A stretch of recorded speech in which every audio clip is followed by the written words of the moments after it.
En progressant dans le temps d'un point à l'autre, écrivait Marc Roscoe, l'œuvre d'un peintre évolue vers la clarté, vers l'élimination de tous les obstacles se dressant entre le peintre et l'idée, entre l'idée et le spectateur. Marc Roscoe était un être et un artiste très singulier. En 1947, après plusieurs années d'expressionnisme figuratif, empreint de considérations sociales, intellectuelles et surtout humanistes, après quelques années de surréalisme où s'affirme déjà cette division horizontale qui sera sa marque de fabrique, toute allusion figurative disparaît de ses toiles pour ne plus jamais y revenir. Abandonnant d'un coup tout son héritage plastique, le peintre s'exprimera désormais par le rectangle et par lui seul, même si ce ou ces rectangles semblent se dissoudre pour la plupart dans un brouillard qui en ronge les contours. Regardez cette entrée de métro qui date de 1938. L'influence de Matisse s'y fait fortement ressentir, même si la palette est déjà une exploration personnelle de Roscoe. Regardez ces seascapes, tableaux biomorphiques évoquant des paysages sous-marins, qui sont les dernières tentatives figuratives de Marc Roscoe. Kandinsky et Max Ernst ne sont pas loin. Longtemps médités par l'artiste et peints, semble-t-il, pour être médités par le spectateur, ces tableaux vibrent maintenant d'imperceptibles nuances qui suggèrent plus qu'elles n'imposent des variations sans fin d'une austérité éblouissante. Ces toiles s'agrandissent et son coloris s'assombrit progressivement.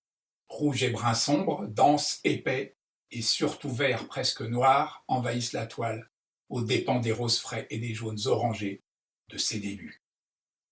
Regardez cette série de peintures en gris et noir exclusivement. Elle sonne comme une suite logique de la recherche spirituelle exigeante de Marc Roscoe. Regardez ces chapelle paintings, groupés en triptyques et de très grands formats. Organisés en champs presque monochromes, elles créent un espace quasi mystique qui semble dégagé de toute pesanteur.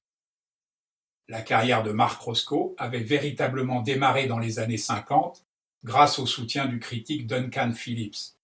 En consacrant au peintre une salle entière de sa fabuleuse collection, Phillips réalisa l'un des rêves du peintre qui craignait que les visiteurs ne soient perturbés par la vue d'œuvres d'autres artistes. Marc Roscoe partage une sorte de communauté avec Paul Klee, celle des peintres extrêmement cultivés, aimant passionnément la littérature comme la musique et très intéressés par la mythologie grecque ou la philosophie, en particulier celle de Freud ou de Nietzsche. L'évolution de l'art, écrivait en des termes un peu différents Friedrich Nietzsche dans La naissance de la tragédie, est liée au dualisme de l'art apollinien du sculpteur et de l'art dionysiaque du musicien, engendrant au terme de leur conflit ce miracle qu'est la tragédie attique.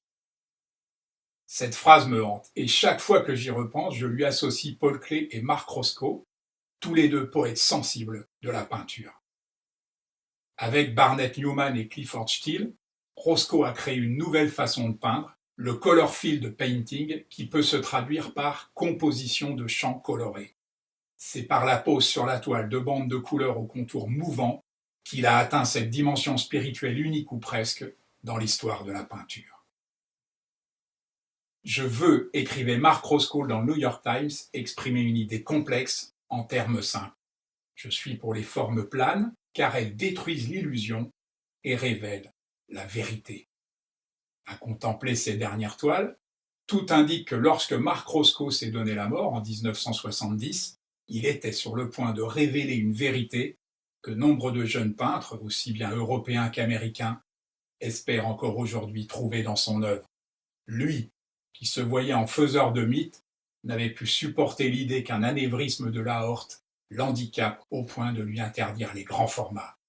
Alors Marc Roscoe est entré dans la légende maudite de l'art.